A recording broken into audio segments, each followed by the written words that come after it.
আসসালামু আলাইকুম। সবাই আসছেন?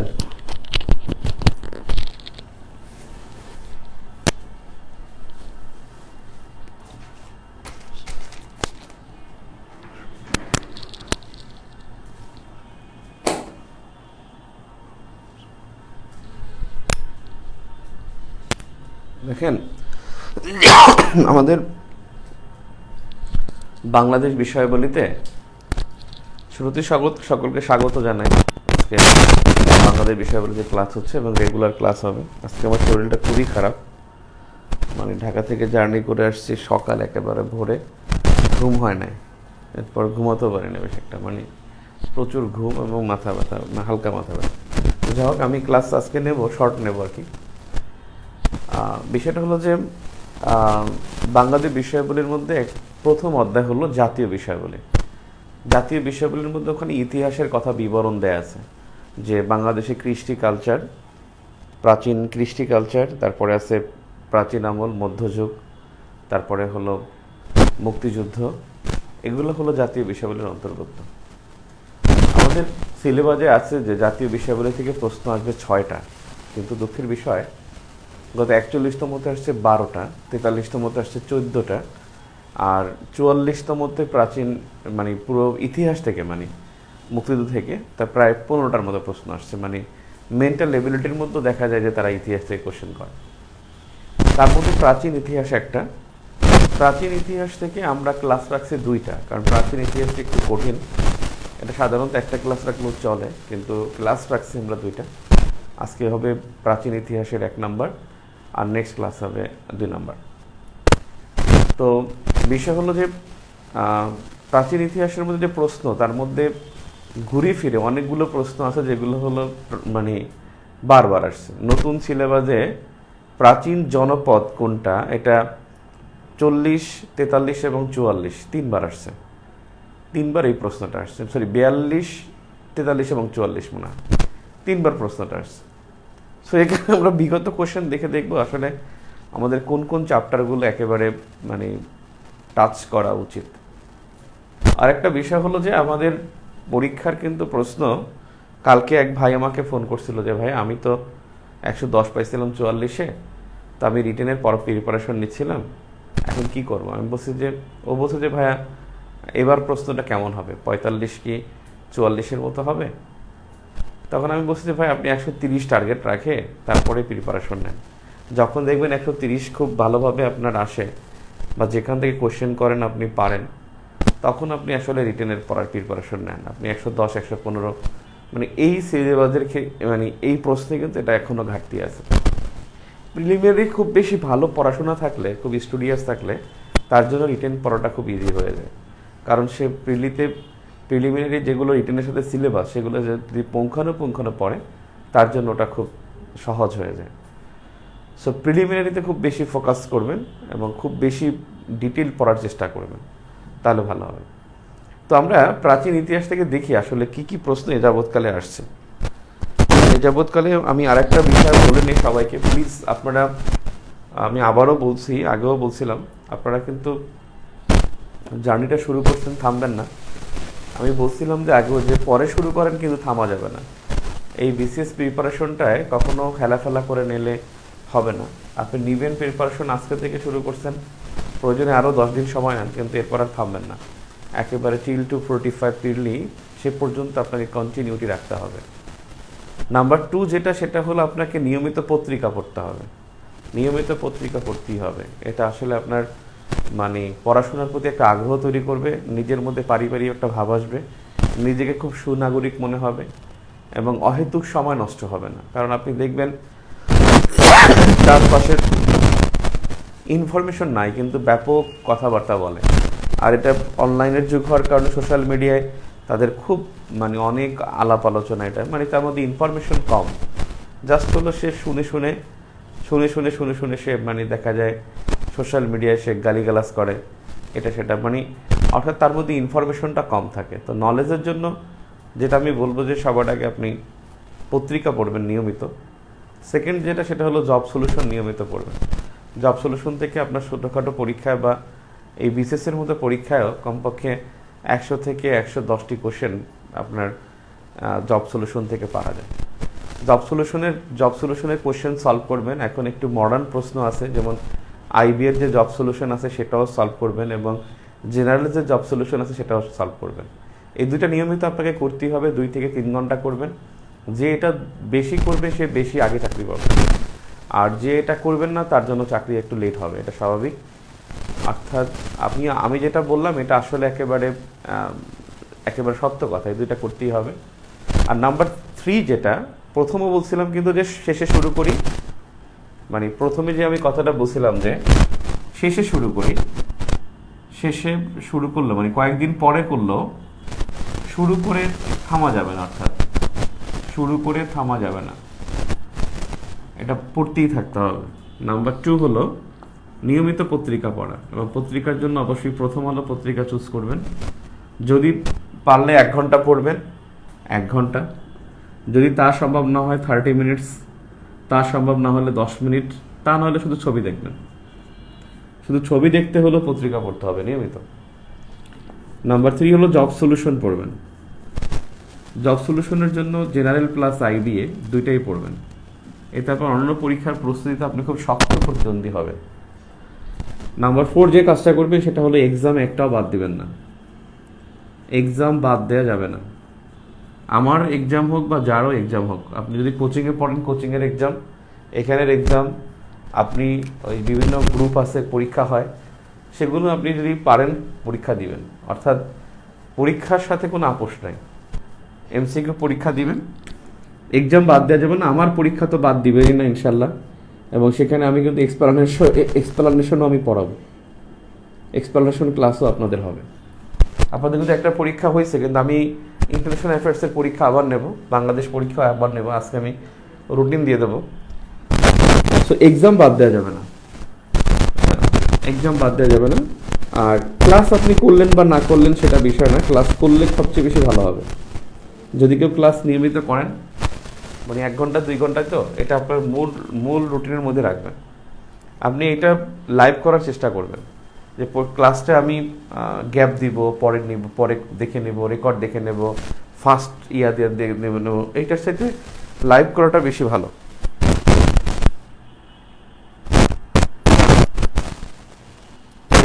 আর একজন বলছেন যে পরীক্ষা দিয়ে নম্বর কম পেলে ডিমোটিভেট হয়ে যায়, এটা হওয়া যাবে না, ডিমোটিভেট হওয়া যাবে না। একটা বিষয় হলো, আমি আমার গল্পটা বলি। আমার একটা গল্প আছে, ছোট্ট গল্প, আমি আগেও হয়তো অনেকের কাছে কমন পড়ে যাবে। আমার গল্পটা হলো, আমার হলো ঢাকা ইউনিভার্সিটি অ্যাডমিশন টেস্ট যখন দেই, তো কি হলো, আমি ছিলাম মানে এসএসসি ইন্টারমিডিয়েট, আমার রেজাল্ট খুব ভালো না। আমি ঢাকায় যাব এটাই আমার স্বপ্ন ছিল। আমি ঢাকা ইউনিভার্সিটিতে পড়বো সেই স্বপ্ন আমি কখনো দেখিনি, সত্যি কথা। আমার ঢাকায় যাওয়াটাই স্বপ্ন ছিল। আমি পটুয়াখালীতে বড় হয়েছি, যে ঢাকায় যাব, ওখানে গিয়ে আমি টিভি দেখব, শুক্রবার দিন সিনেমা দেখব, খেলা দেখব। আমাদের সময় খেলা হইতো, খেলাগুলো দেখাইতে হলো ডিশে, আর আমাদের মফস্বলে ডিশ নেই, শুধু বিটিভি। ঢাকায় থাকবো, ডিশ দেখবো এবং খেলা দেখবো। কালার টিভি ছিল না, আমাদের সময় সাদা কালো টিভি ছিল। 2003-05 এরকমের সিনারিও ছিল। আপনি এখন যে সিনারি দেখেন এটা খুব ড্রামাটিক্যালি চেঞ্জ হয়েছে। এখন যেমন বড় বড় স্মার্ট টিভি দেখেন, এগুলো খুব দ্রুত চেঞ্জ হয়েছে। আফটার 2009 বা 2007, 9-10 এটার পরে চেঞ্জ হয়েছে বেশি। তো আমি কি করলাম, এখানে কোচিংয়ে আসলাম, আমি ছিলাম 9, আর আমার সাথে একজন ছিল, উনি ছিল মনির ভাই। আমি ছিলাম ফার্স্ট টাইমার আর উনি ছিল সেকেন্ড টাইমার। গল্পটা কিন্তু খুব মানে একেবারে রিয়েল, প্র্যাকটিক্যাল এবং খুবই শিক্ষণীয়। আমি ফার্স্ট টাইমার আর সে হলো সেকেন্ড টাইমার। সেকেন্ড টাইমার যে সে কিন্তু আগে পড়ে রাখে, এবং সে কিন্তু খুব ভালো তার নলেজ থাকে। Sound problem, I am sorry, কেমনে? আমার এখানে তো সাউন্ড প্রবলেম কখনো হয় না। ইন্নালিল্লাহ, সাউন্ড প্রবলেম হবে কেন? একটুখানি ভাই,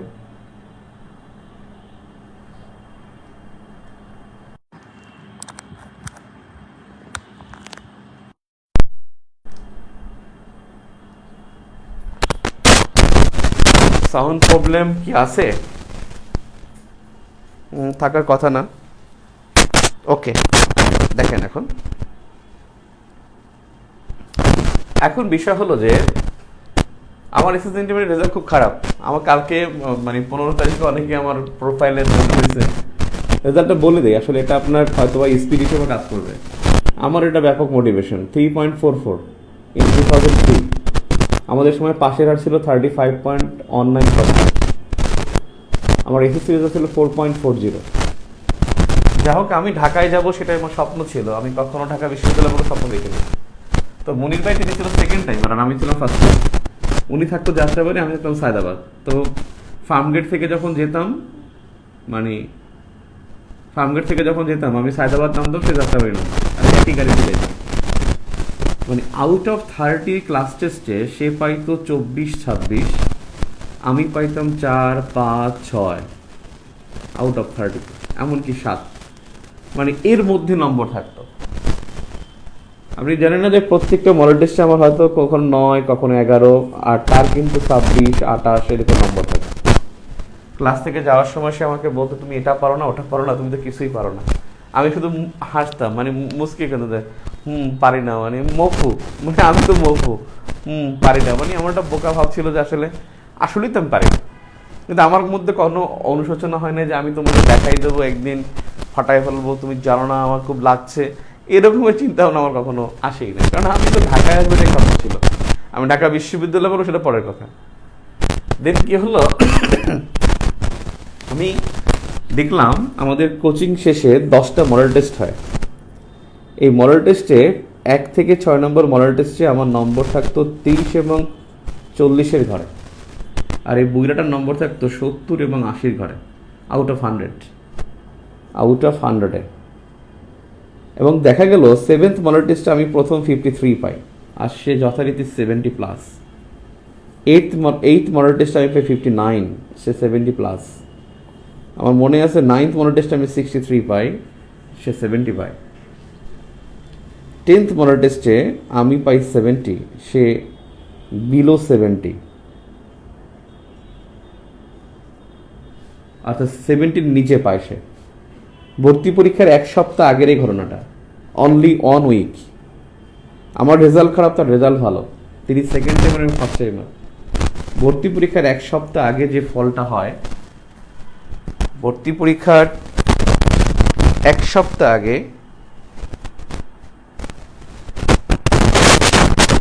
সাউন্ড কোয়ালিটি আমার এখানে তো খারাপ হওয়ার কথা না, সেখানে বুঝতেছি না সাউন্ড কোয়ালিটি কেন কি ভালো না।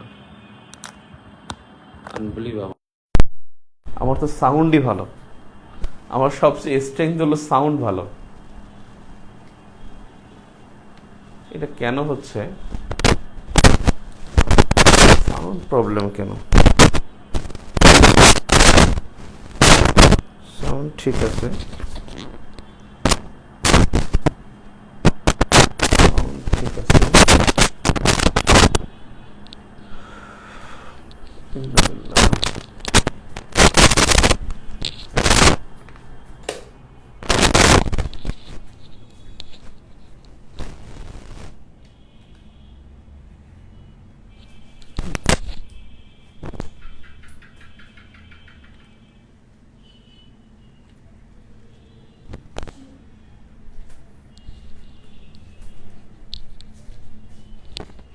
হ্যালো,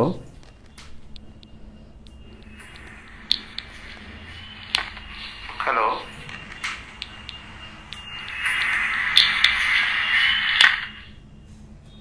ওহ, মোটর সাইকেল যাচ্ছে রাস্তার পাশে, মোটর সাইকেলের সাউন্ড।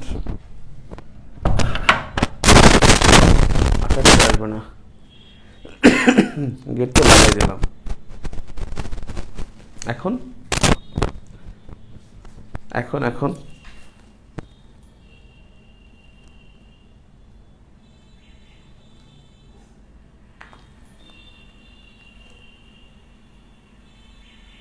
হ্যালো,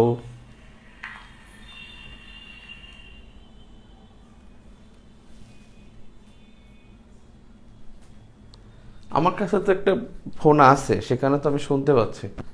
যাক, আমি 1 মিনিট 1 সেকেন্ড দাঁড়ান, ক্যামেরা কেন হলো? আচ্ছা ঠিক আছে, এখন দেখেন ব্যাপারটা হলো আমি যেটা বলতেছিলাম, 1 থেকে 6 নম্বর মডেল টেস্টে আমার নম্বর 30-40-এ ঘরে, তার 70 এবং 80 ঘরে। 753, সে 70+, আমি 59, সে 70+, আমি 63, সে 70। ভর্তি পরীক্ষার এক সপ্তাহে আমি 70, সে আমার নিচে। এক এক সপ্তাহ পরে ভর্তি পরীক্ষায় আমার সিরিয়াল 606, তার সিরিয়াল 1800+। আমার ডিপার্টমেন্ট ইন্টারন্যাশনাল রিলেশনস, আর তার হলো ইসলামিক স্টাডিজ। এবং সে অবাক যে হাউ ক্যান ইট পসিবল, যে 9 কিছু পারতো না, সে আমাকে কীভাবে চলে গেল। অর্থাৎ আপনি কিন্তু আপনার কালকুলেটিং পয়েন্টে আগাবেন। দিস পয়েন্ট ইজ এটা কালকুলেটিং পয়েন্ট। এখানে আপনি আস্তে আস্তে গ্রাজুয়ালি আগাবেন। হয়তো একটু স্লিপ কাটবেন, আবার উঠবেন, এই যে এটা কালকুলেটিং পয়েন্ট। কেউ আছে এখানে আগেই বসে আছে, এখানে যে আছে তার জন্য রিস্ক হলো তার হয়তো এখানে খুব শক্ত হয়ে দাঁড়াতে হবে, নয়তো এদিকে পড়ে যেতে হবে, নয়তো এদিকে পড়ে যেতে হবে। আর আপনি কিন্তু উঠতেছেন এবং আস্তে আস্তে গিয়ে তাকে ধরবেন। সো আপনি কিন্তু পয়েন্ট থেকে আগাচ্ছেন। সে এখানে থাকলে তার কিন্তু শেষ হওয়ার সুযোগ নাই, হয়তো নিচে নেমে যাবে, নয়তো দাঁড়ায় থাকবে, আর আপনি ওখানে গিয়ে জাস্ট টাচ করবেন। সো এটা মাথায় রাখবেন। পরীক্ষায় কি পেলেন না পেলেন ডাজেন্ট ম্যাটার মাচ, বাট আপনাকে পরীক্ষা দিতে হবে এবং হতাশ হওয়া যাবে না।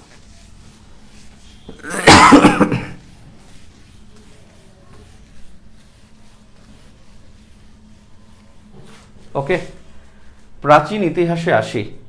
এখান থেকে প্রথম যে মেসেজ সেটা হলো, এ যাবৎকালে মাত্র একবার এখান থেকে প্রশ্ন হয়নি। 37তম বিসিএস এখান থেকে প্রশ্ন আসেনি। প্রাচীন ইতিহাস থেকে 44তম বিসিএস এ প্রশ্ন আসছে তিনটি প্রশ্ন আসছে। তিনটি কি সে তিনটি দেখে নিই। নাম্বার 1, প্রাচীনতম জনপদ লিখতে হবে, প্রাচীনতম জনপদ পুন্ড্র। নাম্বার টু প্রশ্ন আসছে, ঢাকা কোন জনপদের অন্তর্ভুক্ত ছিল? ঢাকা কোন জনপদের অন্তর্ভুক্ত ছিল? এবং সেটা ছিল বঙ্গ জনপদের। ঢাকা কোন জনপদের অন্তর্ভুক্ত ছিল? সেটা ছিল বঙ্গ জনপদের। নাম্বার 3, গুপ্ত যুগে বাংলায় ভ্রমণকারী চীনা পরিব্রাজক। গুপ্ত যুগে বাংলায় ভ্রমণকারী চীনা পরিব্রাজক।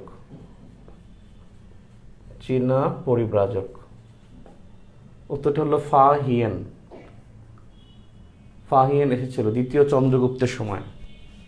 দ্বিতীয় চন্দ্রগুপ্ত, তিনি গুপ্ত যুগের শাসক ছিল। 43তম বিসিএস এ প্রশ্ন আসছে 4টা। প্রাচীন আমল থেকে প্রশ্ন আসছে 4টা। 3টি বলা যায়, 4টিও বলা যায়, কারণ একটাকে অন্য জায়গায় ফেলানোর সুযোগও নেই। 4টা কি? নাম্বার 1, ওই প্রাচীনতম জনপদ আসছে। প্রাচীনতম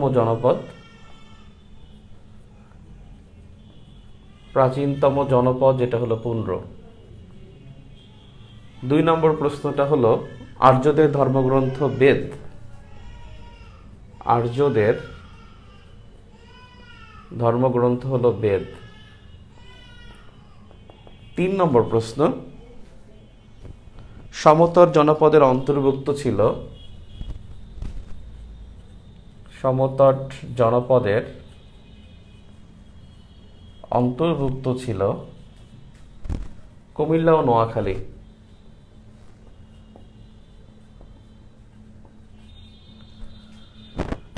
কুমিল্লা ও নোয়াখালী। তারপরে ছিল নির্বাণের ধারণা কোন ধর্মে পাওয়া যায়।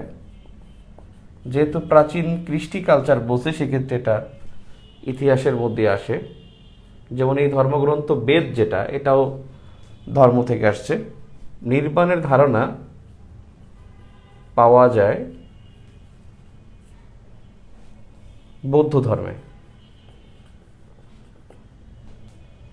বৌদ্ধ ধর্মে মানে বৌদ্ধ ধর্মে নির্বাণের ধারণাটার কনসেপ্টটা ঠিক এরকমের, একটুখানি দেখেন, জাস্ট লেখেন বৌদ্ধ ধর্ম। এদের বিশ্বাস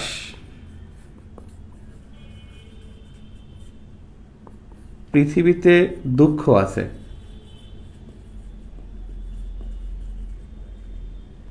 দুঃখের কারণ আছে, দুঃখের কারণ আছে। এদের বিশ্বাস হলো যে দুঃখের নিবৃত্তি আছে, পৃথিবীতে দুঃখ আছে, দুঃখের কারণ আছে, দুঃখের নিবৃত্তি আছে। 4, দুঃখ নিবৃত্তির পথ আছে, দুঃখ নিবৃত্তির পথ আছে। এই পথ আছে, সেই পথ হলো 8টি পথ। এই 8টি পথ অর্থাৎ দুঃখ আছে, দুঃখের নিবৃত্তি আছে, নিবৃত্তির পথ আছে। এই দুঃখ নিবৃত্তির পথ হলো 8টি পথ। 8টি পথ কি? যেমন সবকিছু সৎ, সৎ চিন্তা, সৎ আদর্শ, তারপরে সৎ গুণ, সব সৎ কিছু, সৎ বিশ্বাস, অর্থাৎ এই রকমের 8টি পথ। এই 8টি পথকে একত্রে বলা হয় অষ্টমার্গ। 8টি পথকে একত্রে বলা হয় অষ্টমার্গ। যিনি অষ্টমার্গ অনুসরণ করে তিনি নির্বাণ লাভ করেন, অর্থাৎ অষ্টমার্গ অনুসরণকারী নির্বাণ লাভ করেন। নির্বাণ যিনি লাভ করেন তার বেসিক্যালি কোনো দুঃখ নাই।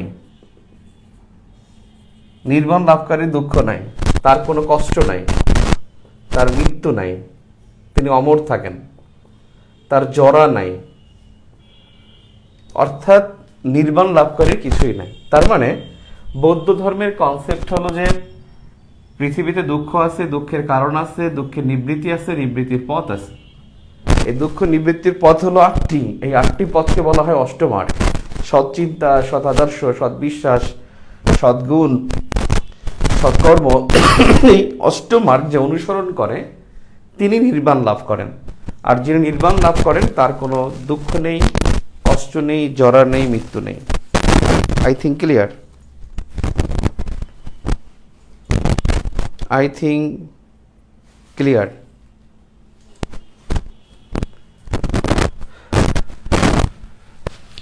বুঝতে পারছেন? এখন যে বিষয়টা হলো যে আমরা দেখলাম 43তমতে আসছে 4টা, 44-এ আসছে 3টা। উপরে প্রশ্নটা মুছে ফেললাম। আচ্ছা যা হোক, 42তম বিসিএস যেটা স্পেশাল ছিল কিন্তু জিকে পরীক্ষা আসছিল, এখান থেকে প্রশ্ন আসছে 2টা। 42তমতে 2টি প্রশ্ন কি কি? নাম্বার 1, সোমপুর বিহার কে তৈরি করেন? সোমপুর বিহার কে তৈরি করেন? এটা করেন ধর্মপাল। সোমপুর বিহার তৈরি করেন ধর্মপাল। 2 নম্বর প্রশ্ন হলো যে বাংলার আদি অধিবাসীদের মধ্যে অধিবাসীগণ কোন ভাষাভাষী? বাংলার আদি অধিবাসীগণ কোন ভাষাভাষী? এবং সেটা হলো তারা অস্ট্রিক ভাষাভাষী। অস্ট্রিক। যাক, প্রশ্ন আমার কাছে লেখা আছে, আমি সেখান থেকে, বা আপনি তো খাতায় লিখবেনই, সেখান থেকে আমরা অ্যানালাইসিস করতে পারবো। সো মুছে ফেলি।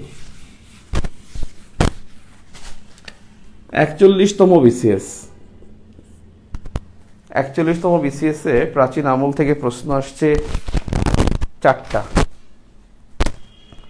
41তম বিসিএস এ প্রাচীন আমল থেকে 4টা প্রশ্ন আসছে। আনবিলিভেবল। 1 নম্বর হলো সর্বপ্রাচীন জনপদ। সর্বপ্রাচীন জনপদ কোনটি? তার মানে 15। 2 নম্বর প্রশ্ন। 2 নম্বর প্রশ্নটা ছিল যে অবিভক্ত বাংলার সর্বপ্রথম রাজা কে ছিল? অবিভক্ত বাংলার সর্বপ্রথম রাজা ছিল শশাঙ্ক। উনি 7ম শতকে ছিলেন। শশাঙ্ক ছিল 7ম শতকে।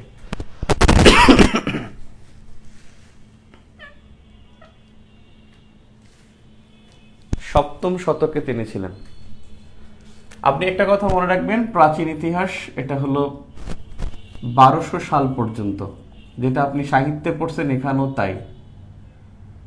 আর এই 1200 সাল পর্যন্ত তার মানে সর্বশেষ বললে সেনামল। সেনামল পর্যন্ত ইতিহাসে, বাংলার ইতিহাসে সেনামল পর্যন্ত হলো প্রাচীন ইতিহাস।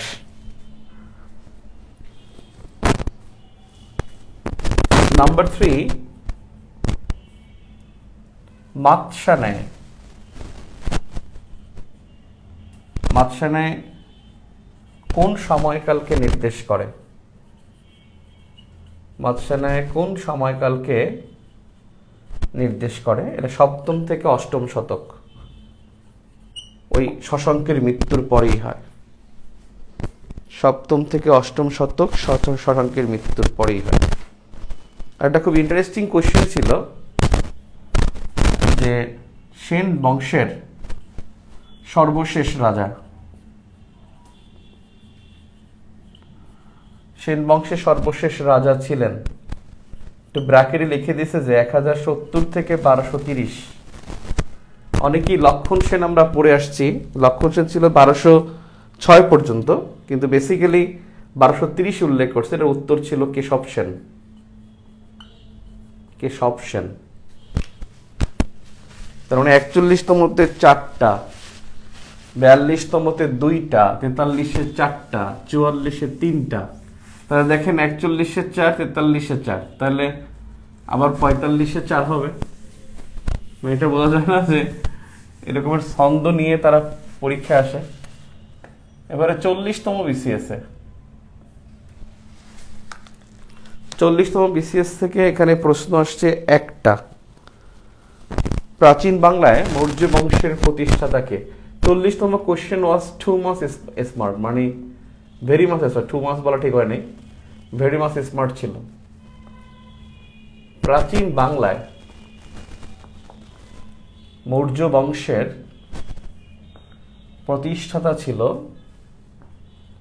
প্রতিষ্ঠাতা ছিলেন চন্দ্রগুপ্ত মৌর্য, সম্রাট অশোক। যদিও এই মৌর্য বংশের প্রতিষ্ঠাতা বললে চন্দ্রগুপ্ত, কিন্তু প্রশ্নটা ছিল প্রাচীন বাংলায় মৌর্য বংশের প্রতিষ্ঠাতা, আমাদের এই বাংলায় তিনি ছিলেন অশোক। অর্থাৎ বাংলায় প্রথম আসছে অশোক, তিনি মৌর্য বংশের 3য় শাসক। বাংলায় মৌর্য বংশের যে 9 জন শাসক ছিল তার মধ্যে 2 জন আসতে পারে নাই, চন্দ্রগুপ্ত এবং বিন্দুসার। এই বিন্দুসার, এই 2 জন বাংলায় আমাদের যেই বাংলাটা আমরা বলি সেটা আসতে পারে না। মৌর্য বংশের শাসকরা ছিল পুরো দক্ষিণ এশিয়া ব্যাপী, আফগানিস্তান থেকে শুরু করে মিয়ানমার পর্যন্ত, উপরে নেপাল, ভুটান এবং দক্ষিণে শ্রীলঙ্কা, মালদ্বীপ পর্যন্ত পুরোটাই মৌর্য বংশের শাসনে ছিল। সেখানে বাংলায় কে আসছে? সেটা আসছে সম্রাট অশোক, ময়স্থানগড়ে প্রথম আসে। 39তম বিসিএসে এখানে প্রশ্ন আসছে একটি। 39তম বিসিএসে প্রশ্ন আসছে একটি, প্রতাপ আদিত্য কে ছিলেন? 12 ভূঁইয়াদের রাজা ছিলেন। প্রতাপ আদিত্য কে ছিলেন? উনি 12 ভূঁইয়াদের রাজা ছিলেন। 12 ভূঁইয়াদের একজন। 12 ভূঁইয়া ছিল যে 14 জন, মানে মতান্তরে 16 জন বা তার বেশি জমিদার ছিল। সেই বাংলার জমিদারের মধ্যে প্রতাপ আদিত্য ছিলেন একজন। উনি ছিলেন 12 ভূঁইয়াদের একজন, এবং উনি দিনাজপুর, যশোর, কুষ্টিয়া এইসব অঞ্চলে ছিল। যশোর, কুষ্টিয়া, রংপুর, দিনাজপুর, মানে পশ্চিম এবং উত্তর অঞ্চল এখানে ছিল। এবার আসেন 38তম বিসিএস। 38তম বিসিএস এ এখান থেকে প্রশ্ন আসছে একটা হরিকেল জনপদ অঞ্চল, হরিকেল অঞ্চল এর অন্তর্ভুক্ত ছিল হলো চট্টগ্রাম। উত্তরটা ছিল চট্টগ্রাম। আমরা আগেই বলেছি যে 37তম বিসিএস এখানে কোনো প্রশ্ন আসে নাই, 37তমতে কোনো প্রশ্ন আসেনি, 36তমতে প্রশ্ন আসছে। 36তমতে আসছে বাঙালি জাতির প্রধান অংশ কোন মূল জাতিগোষ্ঠীর অন্তর্ভুক্ত? বাঙালি জাতির বৃহত্তর অংশ কোন জাতিগোষ্ঠীর অন্তর্ভুক্ত? বৃহত্তর অংশ কোন জাতিগোষ্ঠীর অন্তর্ভুক্ত? এটা উত্তরটা ছিল হলো অস্ট্রিক। দেখেন অস্ট্রিক থেকে 2বার প্রশ্ন আসছে।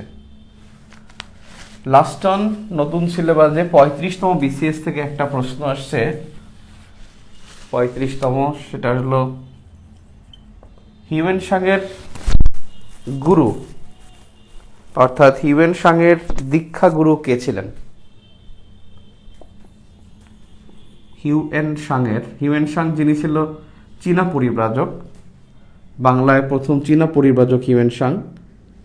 হিউয়েন সাংয়ের দীক্ষা গুরু কে ছিলেন? দীক্ষা গুরু কে ছিলেন? এবং তিনি ছিলেন হলো মহেস্থবির শীলভদ্র। মহেস্থবির শীলভদ্র নামে একজন বৌদ্ধ পৃষ্ঠপোষকতা করত বৌদ্ধ ধর্মের। ইনি নালন্দা বিহারে থাকতেন। নালন্দা বিহার মানে এটা হলো বিহার রাজ্যে।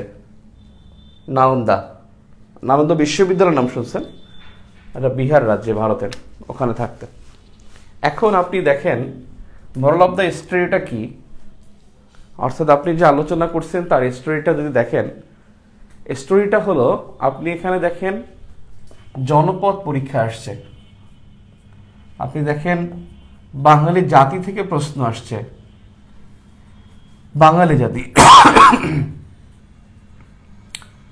বাঙালি জাতি ও বাঙালি ভাষা, বাংলা ভাষা অস্ট্রিক।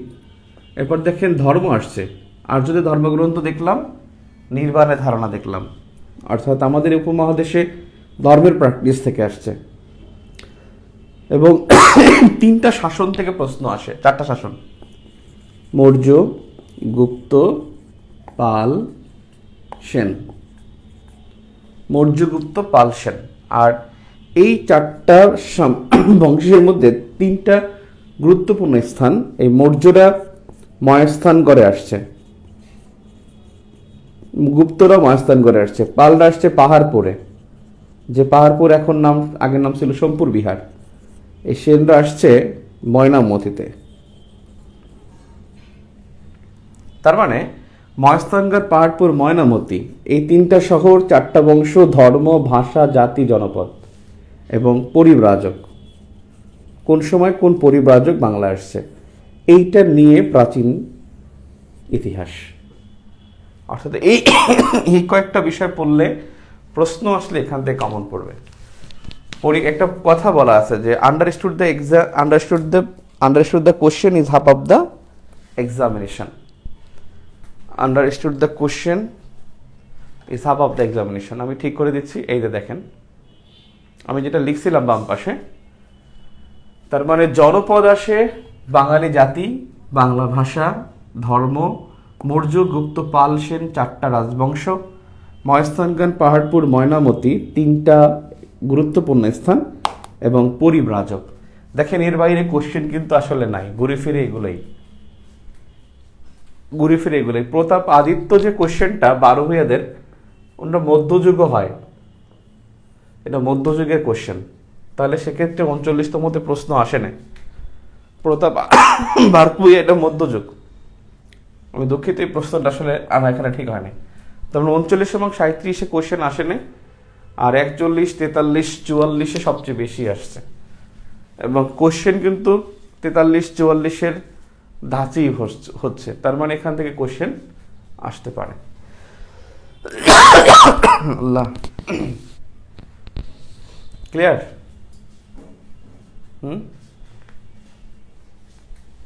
বুঝতে পারছেন? ওকে,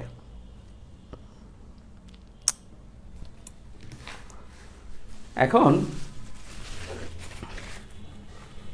জনপদটা পড়ব, ঠিক আছে?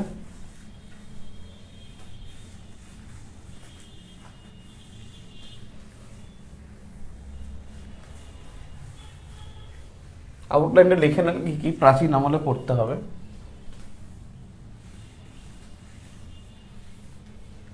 সবচেয়ে বেশি এখানে গুরুত্বপূর্ণ হলো জনপদ।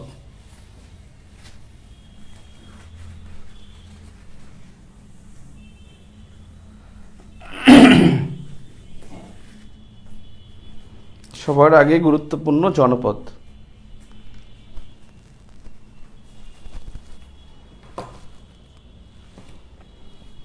পঁয়তাল্লিশের জন্য বই আসবে, শীঘ্রই আসবে, এই মাসেই আসবে ইনশাল্লাহ। বিসমিল্লাহ। জনপদ ভেরি ভেরি ইম্পর্ট্যান্ট। বাংলাদেশের জনপদ, আমরা বাংলাদেশে একটু আঁকার চেষ্টা করি। আমি যেটা আঁকবো ধরে নিতে হবে এটাই বাংলাদেশ, কিছু করার নাই।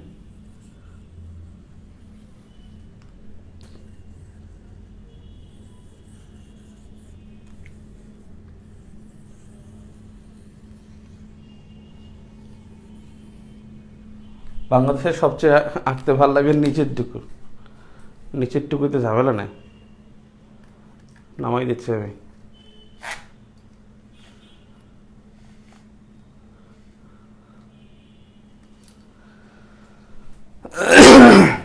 দেখেন আমাদের এখন জেলা কয়টি? জেলা হলো 64টা। এর আগে 1984 সালে আমাদের জেলা ছিল 23টি। 1984 সালে বাংলাদেশের জেলা ছিল 23টি, আর বাকিগুলো ছিল মহকুমা। তাহলে বাকিগুলো ছিল মহকুমা, বাকিগুলো ছিল মহকুমা। তাহলে জেলা ছিল 64টা, 84 সালে ছিল 23টা। 1971 সালে যখন আমরা স্বাধীন হই তখন 19টি জেলা ছিল। কিন্তু আমাদের বৃহত্তর জেলা কিন্তু 17টা। বৃহত্তর জেলা হলো 17টি। 1947 সালে যখন দেশ ভাগ হয় তখন আমাদের 16টি জেলা। বাংলাদেশ ভূখণ্ডে জেলা ছিল 16টা, আর বৃহত্তর জেলা হলো 17টি। টাঙ্গাইল এবং পটুয়াখালী এই দুইটা বৃহত্তর জেলা ছিল না। টাঙ্গাইল ছিল বৃহত্তর জেলা ময়মনসিংহের অন্তর্ভুক্ত এই যে 19টার মধ্যে, আর পটুয়াখালী ছিল বৃহত্তর বাকেরগঞ্জ বা বরিশাল জেলার অন্তর্ভুক্ত। তাহলে পটুয়াখালী এবং টাঙ্গাইল এই দুইটা 71 সালে জেলা ছিল, কিন্তু তারা বৃহত্তর জেলা ছিল না, কারণ তারা পটুয়াখালী ছিল বরিশাল থেকে ভেঙে হয়েছে, আর ময়মনসিংহ থেকে ভেঙে হয়েছে টাঙ্গাইল। যেমন দেখেন অনেকের বাড়ি কিন্তু লক্ষ্মীপুর, সে বলে নোয়াখালী। অনেকের বাড়ি হলো আপনার ফেনী, সে বলে আমার বাড়ি নোয়াখালী, কারণ নোয়াখালী এটা বৃহত্তর জেলার অন্তর্ভুক্ত ফেনী। দেখবেন অনেকের বাড়ি কিন্তু চাঁদপুর, তারা বলে কুমিল্লা, মানে বৃহত্তর কুমিল্লার অন্তর্ভুক্ত। এখন তো কুমিল্লা নিজেই একটা বিশাল এরিয়া। যেমন আপনার বাড়ি যদি রাজবাড়ি হয় বৃহত্তর ফরিদপুর বলে, বাড়ি যদি হয় তার পটুয়াখালী বলে বৃহত্তর বরিশাল, বাড়ি যদি হয় তার মানে এরকমের অনেকগুলো বৃহত্তর জেলা আছে, 17টি বৃহত্তর জেলা ছিল। এগুলোই প্রাচীন আমলে এইগুলোর নাম ছিল জনপদ। আমাদের সমগ্র বাংলায় 16টি জনপদ ছিল, সমগ্র বাংলায় 16টি জনপদ ছিল। টুকটাক করে লিখতে হবে আমার মতো করে, তাহলে মনে থাকবে। সাধারণ জ্ঞান কঠিন না, অনেকেই বলে এটা সহজ, একটা বই পড়লেই হয়ে যায়। হ্যাঁ, সহজ, সহজ, একেবারেই সহজ, কিন্তু সাধারণ জ্ঞানের সমস্যা হলো যে মনে থাকে না। একটা বিষয় হলো আমাদের সাধারণ জ্ঞানের প্রবলেম, যে কি পড়তে হবে জানি না, আর যা পড়ি তা মনে থাকে না, যা মনে থাকে তা পরীক্ষায় আসে না, আর যা পরীক্ষা আসে তা পরীক্ষার সময়, যা মনে থাকে সেটা পরীক্ষা আসলে পরীক্ষার সময় পারি না। অর্থাৎ কি পড়বো জানি না, যা পড়ি তা মনে থাকে না, যা মনে থাকে তা পরীক্ষা আসে না, আর যাও একটু আসে তা পরীক্ষার সময় পারি না, মানে নেগেটিভ মার্ক হয়। এই সাধারণ জ্ঞানের এইটার জন্যই আসলে ক্লাসগুলো ইম্পর্ট্যান্ট। দেখেন, বর্তমান বাংলাদেশে সেই জনপদের 6 থেকে 7টি আছে।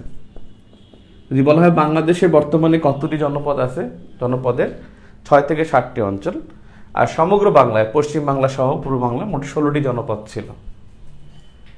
এখন দেখেন, এখানে হলো এই জায়গাটা, যেটা আমাদের বগুড়া অঞ্চল, এখানে ছিল পুন্ড্র, পথে পুন্ড্র, পথে প্রাচীন, তার মানে সবচেয়ে প্রাচীন জনপদ ছিল পুন্ড্র। আর এই জায়গাটা বঙ্গ, একেবারে এই রকমের একটু বাঁকা হয়ে আসছে, সেই ময়মনসিংহ থেকে শুরু আর একেবারে সুন্দরবন পর্যন্ত শেষ। এই জায়গাটা হলো বঙ্গ জনপদ, অর্থাৎ বতে বঙ্গ, বতে বড়। তাহলে বঙ্গ জনপদ ছিল সবচাইতে বড়। এই পদ্মার এপার আর ওপার, ওপার ছিল বিক্রমপুর, নিচে ছিল নাব্য। বঙ্গ জনপদ 2 ভাগে বিভক্ত। পদ্মার ওপার যেটা মুন্সিগঞ্জ থেকে শুরু হয়েছে, তার নাম ছিল বিক্রমপুর, একেবারে ময়মনসিংহ পর্যন্ত। আর পদ্মার ওপার ফরিদপুর থেকে একেবারে সুন্দরবন পর্যন্ত, এটাকে বলা হতো নাব্য। বঙ্গ এবং নাব্য, এই নাব্যেরই একটা কেন্দ্র ছিল হলো বরিশাল। আর এই বরিশালে একজন রাজা ছিল ত্রৈলোক্য চন্দ্র, তিনি তার নাম অনুসারে নাম দিয়েছিল চন্দ্রদ্বীপ। তাহলে বরিশালে যে রাজা ছিল তার নাম ছিল ত্রৈলোক্য চন্দ্র, এবং ত্রৈলোক্য চন্দ্র তাকে নাম দিয়েছিল চন্দ্রদ্বীপ। একজন জিজ্ঞেস করছেন মহকুমা কি? যেমন জয়পুরহাট কোনো জেলা ছিল না, জয়পুরহাট ছিল মহকুমা। যেমন দেখেন 71 সালে মুজিবনগর সরকারের দেখবেন লেখা আছে ঝিনাইদহ মহকুমার এসপিডিও, এসডিপিও খন্দকার মাহবুবউদ্দিন, খন্দকার নাই, মাহবুবউদ্দিন, তিনি ক্যাপ্টেন মাহবুবউদ্দিন তিনি কি করছেন, তিনি হলেন মুজিবনগর সরকারের তাদেরকে গার্ডা বনার দিয়েছেন। তখন কিন্তু বলা হয় ঝিনাইদহ মহকুমা হলো জেলার অধীনে থাকে। দেখেন, এই জায়গা থেকে এই যে সিলেট, আমরা মনে রাখি সিলেট, খাগড়াছড়ি, রাঙামাটি, চট্টগ্রাম, এই অঞ্চলটা পাহাড়ি, যেটা এই পাহাড়ি জনপদটা ছিল হরিকেল। তাহলে হরিকেল জনপদ হলো বাংলাদেশের সর্বপূর্বের, এবং হরিকেল জনপদ ছিল সিলেট, খাগড়াছড়ি, রাঙামাটি, চট্টগ্রাম। অনেকেই সিলেট আর খাগড়াছড়ি পড়ে গেছে রাঙামাটি, এবং এই রাঙামাটির পূর্ব নাম কিন্তু হরিকেল, রাঙামাটির পূর্ব নাম হরিকেল। কিন্তু পরীক্ষায় আসছে, কিন্তু দেখছেন না যে সমতট নামে পরিচিত ছিল, অন্তর্ভুক্ত ছিল বাংলাদেশের কোন জেলা, সেটা ছিল চট্টগ্রাম।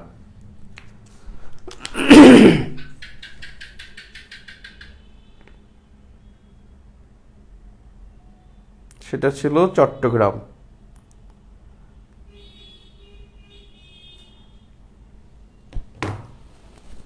এখন দেখেন, এই কুমিল্লা এবং নোয়াখালী মাঝখানে এরা ছিল সমতট জনপদে ছিল কুমিল্লা ও নোয়াখালী। এদিকে খুলনার একটা অংশ ছিল সপ্তগাঁও জনপদ, সপ্তগাঁও। এদিকে রংপুর অঞ্চলে তাদেরকে বলা হতো উত্তরবঙ্গ জনপদ, যদিও তারা পুণ্ডের অন্তর্ভুক্ত, কিন্তু উত্তরবঙ্গ বলা হতো। এদিকে রাজশাহী এবং চাঁপাইনবাবগঞ্জ ছিল একটা জনপদ, তার নাম ছিল গৌর জনপদ। গৌড় জনপদ ছিল চাপাইকে নিয়ে। এই 6 থেকে 7টা জনপদ বাংলাদেশের অন্তর্ভুক্ত ছিল। এখন এই জনপদের মধ্যে প্রাচীন জনপদ বললে কিন্তু 15। যদি বলা হয় প্রাচীনতম রাজ্য, প্রাচীনতম স্বাধীন রাজ্য, এই জনপদগুলোর মধ্যে স্বাধীন রাজ্য ছিল 2টা। এক ছিল বঙ্গ, সর্বপ্রথম হয়, তার 300 বছর পরে হয় গৌড়। এবং এই জনপদের ধারণা পাওয়া যায় 6ষ্ঠ শতকে, গুপ্ত যুগে। পরীক্ষা আসতে পারে যে জনপদের ধারণা পাওয়া যায় কোন যুগে? গুপ্ত যুগে, 6ষ্ঠ শতকে। তাহলে প্রাচীনতম স্বাধীন রাজ্য বঙ্গ, আর দ্বিতীয় গৌড়, এবং প্রথম বঙ্গ, দ্বিতীয় গৌড়, এটা যেন মনে থাকে। কিন্তু মানে স্বাধীন সেনাপতি কিন্তু বঙ্গতে ছিল না। বঙ্গতে রাজা ছিল 4 জন, স্বাধীন সেনাপতি ছিল গৌড়তে। আমরা আসতেছি। এখন দেখেন, এই গৌড়, এখানে 7ম শতকে শশাঙ্ক আসে এবং তিনি কি করে? সমগ্র বাংলাকে একত্র করে, জনপদগুলোকে একত্র করে নাম দেয় গৌড়।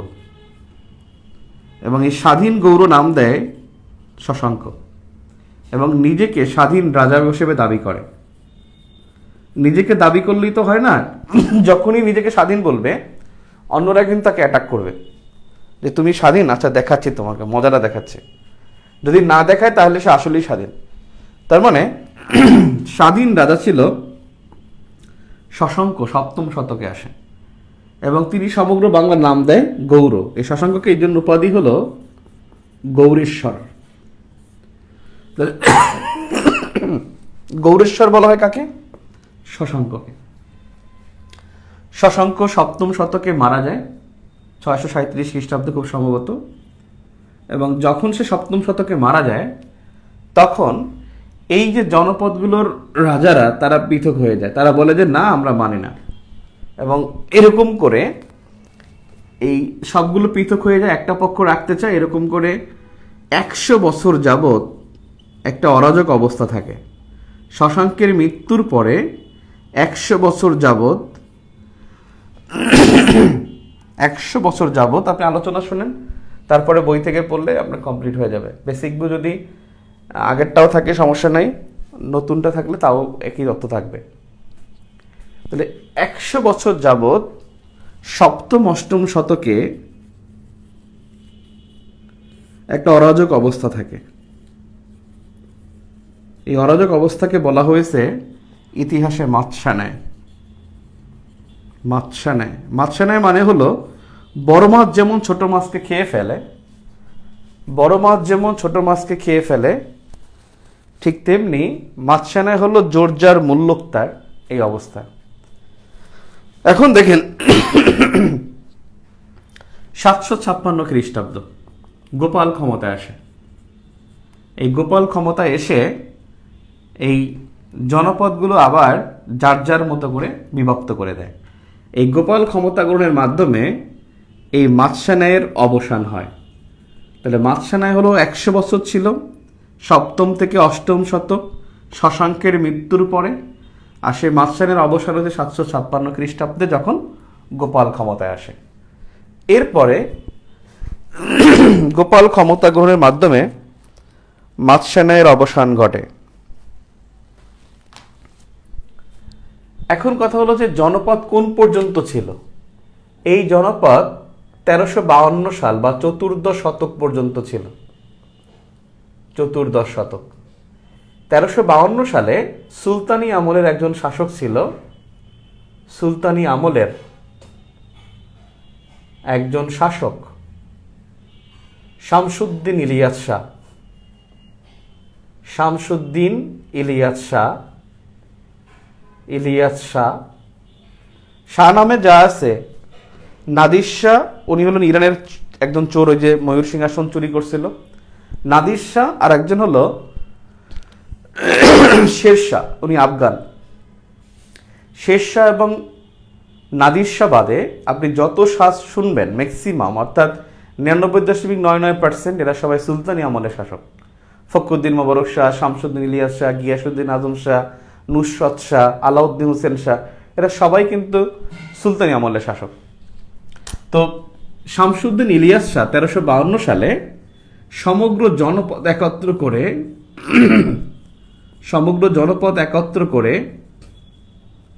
নাম দেয় বাঙালা। সমগ্র জনপদকে একত্র করে নাম দেয় বাঙালা।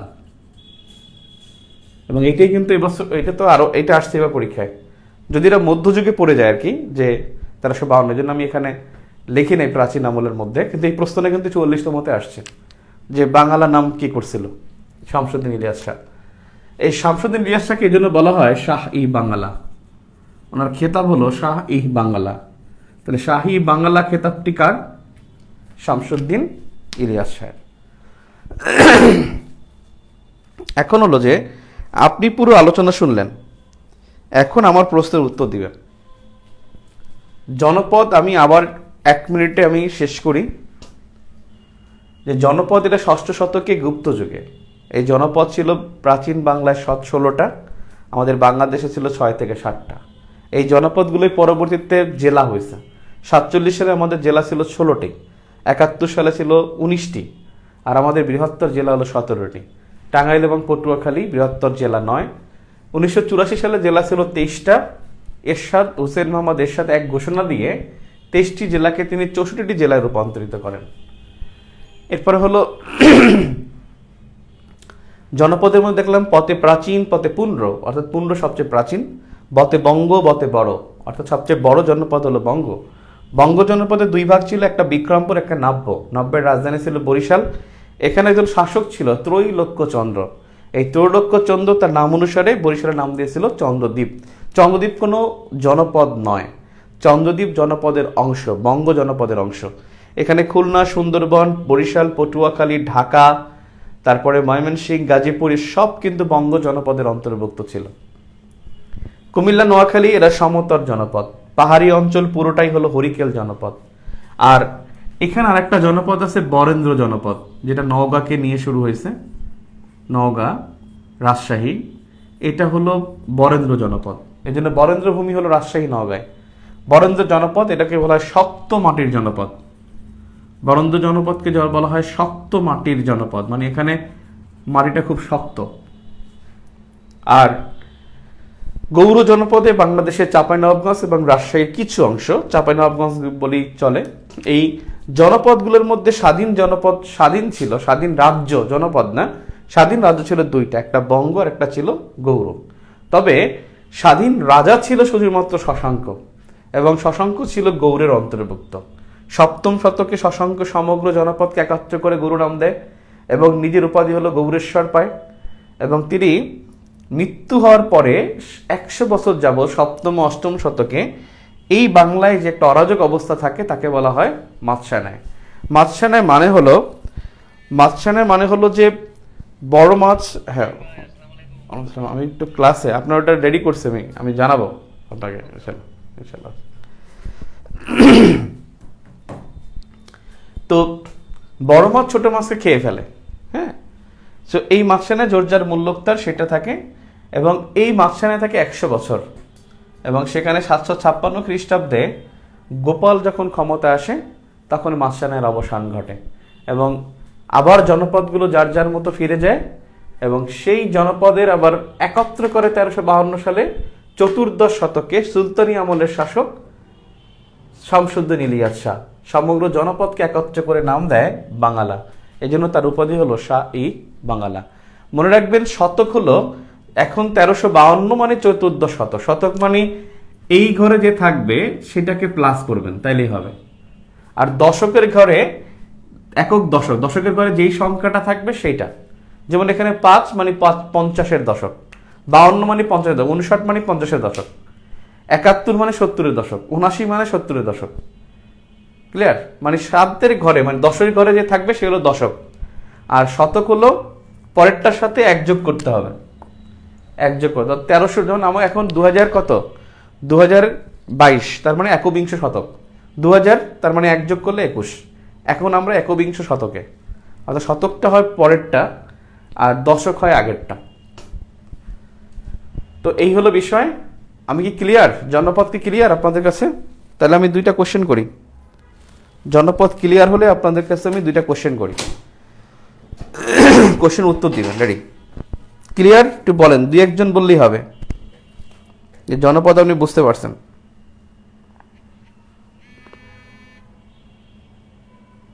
হ্যালো, কিন্তু ক্লাসে পরে ফোন করে না। কে কে বুঝছেন বলেন।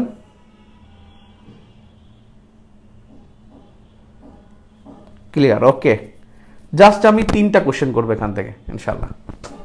এক নম্বর কোশ্চেন হলো বিক্রমপুর কোন জনপদের অন্তর্ভুক্ত ছিল? বিক্রমপুর কোন জনপদের অন্তর্ভুক্ত ছিল?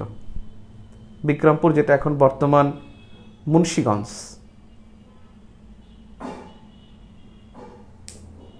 বর্তমান যেটা মুন্সিগঞ্জ, এটা কোন জনপদের অন্তর্ভুক্ত ছিল?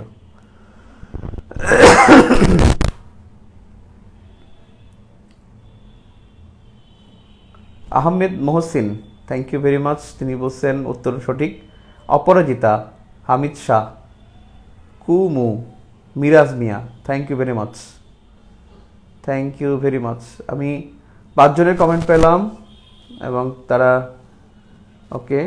শাহরিয়া অপু, তানিয়া নিশাদ, আহমেদ রাজু, রেজাউল করিম, চারুড হেমিংওয়ে, সবাই বলছেন বঙ্গ এবং thank you very much. Banga জনপদ। নাম্বার 2, কোশ্চেন নাম্বার 2, আর বলতে হবে যে প্রাচীন আমলের কোন যুগে জনপদের ধারণা পাওয়া গিয়েছিল? প্রাচীন আমলে কোন যুগে, প্রাচীন আমলে কোন যুগে, কোন যুগে জনপদের ধারণা পাওয়া গিয়েছিল? কোশ্চেন নাম্বার 2, প্রাচীন আমলের কোন যুগে জনপদের ধারণা পেয়ে গেছিল? Zubair Islam, thank you. Mahmud Hasan Russell, thanks. Ashraf Uzzaman, Saeed Abdullah, Zubair Islam, Shubhra Sarkar, thank you. আমি 5 জন 6 জনের কমেন্ট দেখলাম, সবাই সঠিক। Kalkut, thank you. Robin Talukdar, thank you very much. Okay, last question. আমার কোশ্চেন হলো প্রাচীন বাংলার প্রথম স্বাধীন রাজ্য কোনটি? প্রাচীন বাংলার প্রথম স্বাধীন রাজ্য কোনটি? প্রাচীন বাংলার প্রথম স্বাধীন রাজ্য কোনটি? প্রাচীন বাংলার প্রথম স্বাধীন রাজ্য কোনটি? প্রাচীন বাংলার প্রথম স্বাধীন রাজ্য কোনটি?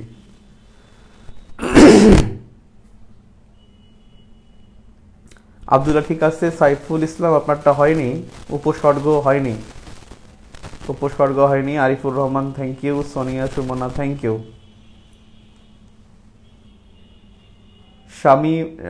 Shamim Ara Shiuli, thank you. Tania Nishad, thanks. Nila, thanks. Sajjad Hossain, হয়নি। Shamsunnahar Dipa, thank you very much.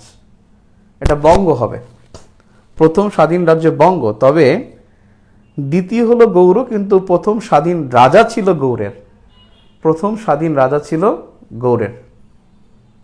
Okay, last question সোফার। শক্ত মাটির জনপদ কোনটি?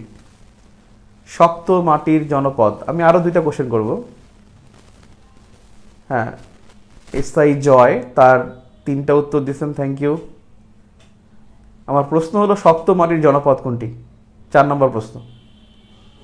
গুড। ধ্রুব, আকিব, ইফতেক, ইফাতারা, ফারজানা,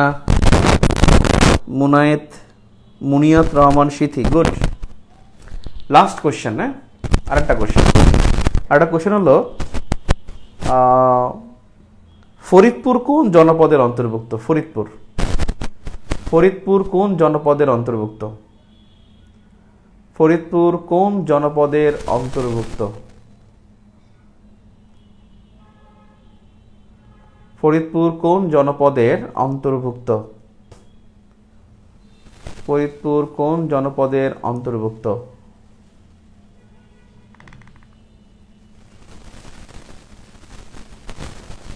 ফরিদপুর কোন জনপদের অন্তর্ভুক্ত?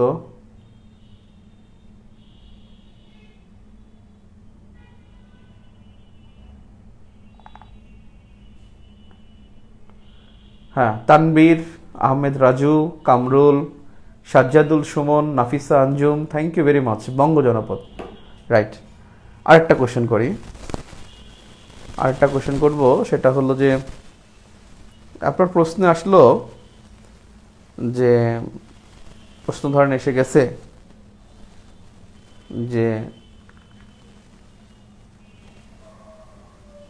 মৌলভীবাজার কোন জনপদের অন্তর্ভুক্ত? মৌলভীবাজার কোন জনপদের অন্তর্ভুক্ত? মৌলভীবাজার কোন জনপদের অন্তর্ভুক্ত?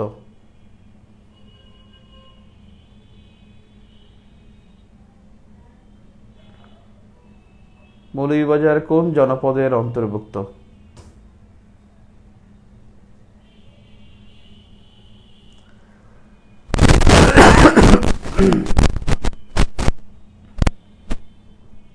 মৌলভীবাজার কোন জনপদের অন্তর্ভুক্ত?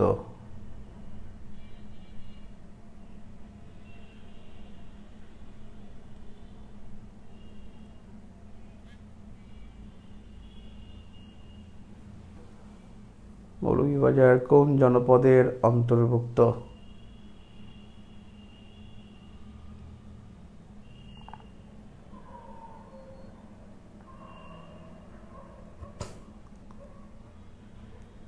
না, এটা গৌর হয় কেমনে রে আরিফুর রহমান? এটা হরিকেল হবে। জুয়েল বলছে এটা বঙ্গ, না এটা হরিকেল। এই যে সিলেট, মৌলভীবাজার, চট্টগ্রাম, খাগড়াছড়ি, রাঙামাটি, এটা সবই হরিকেল, সপ্তমারি জনপদ। ওকে, আজকে আমার শরীরটা ভালো না, আমি আপনাদের আগামী পরশু দিন আপনাদের নেক্সট ক্লাস 9টায়, ওই দিন আজকে আমি বাড়ায় নিতে পারতাম কারণ আমার একটু পরে রিটেন ক্লাস, গতকালকে নিতে পারিনি, সেটা নেব। আপনাদের একটা কথা মনে রাখবেন, আমাদের কিন্তু ক্লাস রবি, মঙ্গল, বৃহস্পতি রাত 9টায়। যদি কোনো কারণে মিস হয় বা এক্সট্রা ক্লাস দরকার হয় তাহলে পরের দিন হবে কিন্তু 10:30টায়, অর্থাৎ সোমবার দিন 10:30টায়, অথবা বুধবার 10:30টায়, অথবা মানে শনিবার 10:30টায়। অর্থাৎ এক্সট্রা ক্লাসগুলো শনি সোম বুধে হবে। আমাদের এখন এক্সট্রা ক্লাস নাই, ইনশাল্লাহ আগামী পরশু দিন রাত 9টায় একটু লং ক্লাস হবে, প্রাচীন ইতিহাসের দ্বিতীয় পার্ট। ঠিক আছে, আজকে পর্যন্তই। আল্লাহ হাফেজ।